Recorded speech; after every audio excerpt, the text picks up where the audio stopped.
Something is wrong here, okay? 7-11 on the season is unacceptable. Right now, the Atlanta Hawks are 7-11 in the season. The last video that you heard from me, I know that they were number 7 or number 8 in the division, but we have got to talk about it because something is totally wrong. Losing to the Mavericks on Dikembe Mutombo night, 129-119. And this was a game that we saw multiple Hawk players in double figures. Yeah, Jalen Johnson, incredible 28-point night. We got Clint Capela with 12 points. Well, first let's stop right there before we get any further. What's going on, everybody? Welcome to Atlanta Hawks Digest.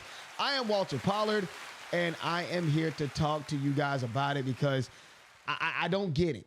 I don't get it. I mean, I understand, what's going on. The league is difficult, especially the Western Division is difficult. I know that things are tough, but you've got healthy bodies. You have guys that are able to do the job. And some reason, it just seems as if the Atlanta Hawks just consistently find a way to screw things up. All right. So let's just go ahead and just jump right into the game review. Last night, the Hawks fell to the Mavericks 129-119. Now, let's not get this misconstrued. Last night, the Hawks actually played quite well. Okay, I want to take you guys to somewhere. I had actually read something on Reddit, and this person basically said, "I hate how cynical I've gotten when I watch the Atlanta Hawks." They basically go on and talk about how when they take a lead really early in the game, they basically expect for the Atlanta Hawks to lose. Just horrible shots in the first place that aren't even close. And y'all got to forgive me, it's really small, but I'm reading this to you guys because this is what the fans think. This is how the fans believe. Horrible shots, not even close. I hope not using the likes of Garrison and Vic Krejci is a scheduled management thing that keeps them healthy for the rest of the game or the next game, because it feels like they could have been useful in this game. And I do agree more bodies would have been helpful. And I do agree there was a lot of people that were out. Larry Nance did not play. Garrison Matthews did not play. V. Krejci did not play. And then other names, of course, David Roddy, Dominic Barlow. Those names we don't hear about too often, but definitely V. Krejci, we've heard of his abilities and what he can do. We've definitely heard about Garrison Matthews and his shots and things of that such, even down to Larry Nance. Earlier in the season, I had talked about how Larry Nance was joking around with Onyeka Okongwu, and so, they were taking shots back and forth. Regardless of that, we know that Larry Nance has a jumper. We know that he can shoot the three effectively, even when he is, even when he's playing the bigger positions, the 4, the 5, and sometimes the 3. We know that he can shoot the 3-point ball. So it's just unfortunate to see the Atlanta Hawks in this situation. Before I go any further, I'd be remiss if I did not have you guys, of course, they got to bring this up again. Listen, 59% of you are subscribed to this channel. Out of the 59% of people that do view my videos or watch my updates, 41% of you are not subscribers. So we definitely want to try to make sure you hit the like, share, subscribe button, because we got to continue to talk about it. So, of course, we talked about the game review. Jalen Johnson, 28 points. Clint Capela had 12 points. Actually, Jalen Johnson was 28 points, 11 rebounds, 3 steals and 3 assists and 1 block. And I mean, he was all over the place. Of course, Trae Young did his thing. 13 points, 16 assists, 3 steals, 2 rebounds. Again, we see that there are guys that can play. The Hawks actually did quite well. Actually, leading into the half, the Hawks had to actually fight back from 10 under to tie the game, or actually take the lead going into the half. So the Hawks really did well last night, not tonight, but last night. But again, for some reason, it is just a hard thing for the Atlanta Hawks to finish. They somehow cannot finish. Let me just take you really quick to a lot of the highlights, because, the highlights were, pretty cool. You dig what I'm saying? Like, again, the Hawks did well. Josh Smith was actually in the building, so really excited for him being there, an old Atlanta Hawk, and you see Jalen Johnson dunking. And again, just active hands. And this was earlier in the game. Before I go any further, you got Dyson Daniels. I mean, he had 17 points. 17 points, 2 assists, 1 rebound, 2 blocks, 2 steals. So Dyson Daniels still being the guy. And then off the bench, Bogdan Bogdanović, he had 18 points. DeAndre Hunter, not necessarily his best showing with 9 points. And Onyeka Okongwu with 8 points, 7 rebounds, and 1 block. So again, not much production from the team off of the bench. But again, we expect more for the Atlanta Hawks. And in all honesty, things were bad, but things are getting a lot worse. Things are going to get a lot worse, and we'll definitely get into that. But I got to show you guys the lowlights because, again, this is what led to the Atlanta Hawks losing last night. I mean, again, just trying to find the shot, trying to come up with something. And that's something I feel as though Trae Young kind of has a fault to, where he's definitely attempting, he's definitely trying to create his own shot. And sometimes it just doesn't work.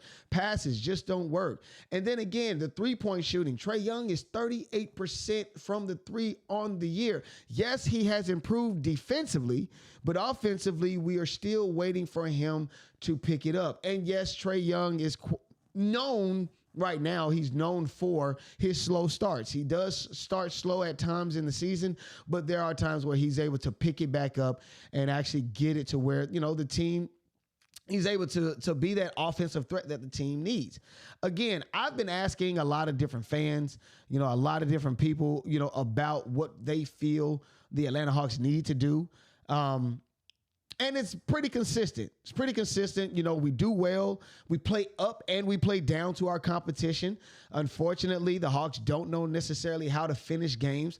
I think that this team could find their footing soon, but not too soon. In all honesty, it's really tough watching the performance from the Atlanta Hawks because we know that there can be better. It's a lot of notable names: Risacher, Johnson, Clint Capela, Trae Young, Dyson Daniels. All of these guys have made names for themselves, and in all actuality, have actually put together some good work during the season. But I don't know if they've put it all together collectively as one team, one cohesive unit.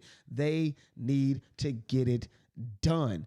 And let's just jump into it because I know we'd be crazy if we didn't talk about it. But the Emirates Cup, or the NBA Cup, we know that that's coming up right now. Again, the Hawks are 2-1. They're ahead of everybody. Of course, they lost to the Chicago Bulls. What was it? 122 to, it was just, we lost, but the Atlanta Hawks, they fell to the Bulls. And so now coming up against the Cavaliers, the next 2 games, you have one in Cleveland. And then, of course, Friday night, they have the Cleveland Cavaliers down here for another cup play. This will be the final cup play that they have before the next round. Again, I said in my last video, the Atlanta Hawks can still hold their own destiny. If they win, they're in. That's why I say, win the day. I say win the day. If they win, they're in. But if they don't, they're going to need some help from a lot of different people in that Group C. So with that being said, I do hope that the Atlanta Hawks can possibly find a way. They do have one chance to kind of find out how they're going to do it. Yes, Cleveland has a lot of bigs. They have bigger bigs. They are a larger team. Hopefully the Atlanta Hawks can find some way to exploit them on the outer perimeter. That is a hard job to do because right now the Atlanta Hawks are not doing that well from the 3. They're not doing as well as we would have expected them to do from the arc. So again, tall task for the Atlanta Hawks closing out this week, playing against the Cleveland Cavaliers. What is it? Tomorrow night and Friday night. So back to back, they're going to be playing against the Cleveland Cavaliers. Of course, cup play Friday night versus the Cleveland Cavaliers again. So they have a chance to kind of see what it's like in Cleveland, see what they can use, see what they can do versus Cleveland, what works, what doesn't work. But when they get home, it is time for, it's really time for business whenever they step on the court, if they're in Cleveland or if they're in Atlanta. But most importantly, the Atlanta Hawks need to find a way to turn it around, and they need to turn it around as quickly as possible. Does it sound like I'm ranting? Yes, because I feel as though I know that this team is a lot better than what we have been seeing. But I reserve my anger for patience. I would rather be patient and understand that we have a lot of new faces and other guys stepping into more important roles, if you will. Dyson Daniels is a new face. Zaccharie Risacher, he's a rookie.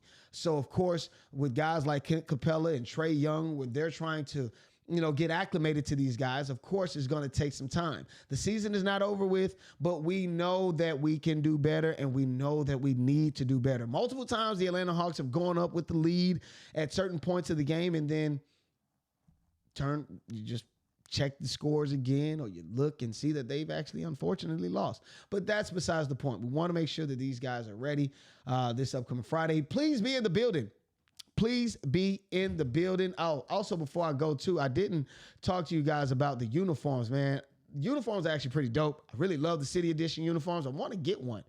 I kind of want to get one. They pay homage to the early 90s uniforms with the Hawks across the jersey. The blue definitely representing, that we fly high. It's a lot of different meanings behind the stuff. I'll definitely talk about it the next time they wear these. But, yeah, pretty cool. We'll just say that. It's pretty cool. But all in all, threads or not, brand new court or whatnot, the Atlanta Hawks need to turn it around. Hopefully they can do something positive and actually get a glimmer of light this first half of the season by advancing to the next round of the next round of the play-in tournament. As a matter of fact, that would actually make a lot of people smile and hopefully get these guys on the winning track. So with all that being said, this is Atlanta Hawks Digest. Stick around for many, many, many more updates. And hopefully Wednesday and Friday can be 2 wins instead of 2 more losses. Other than that, I'm out, guys. I'll be back with you guys later for another update of Atlanta Hawks Digest. Peace.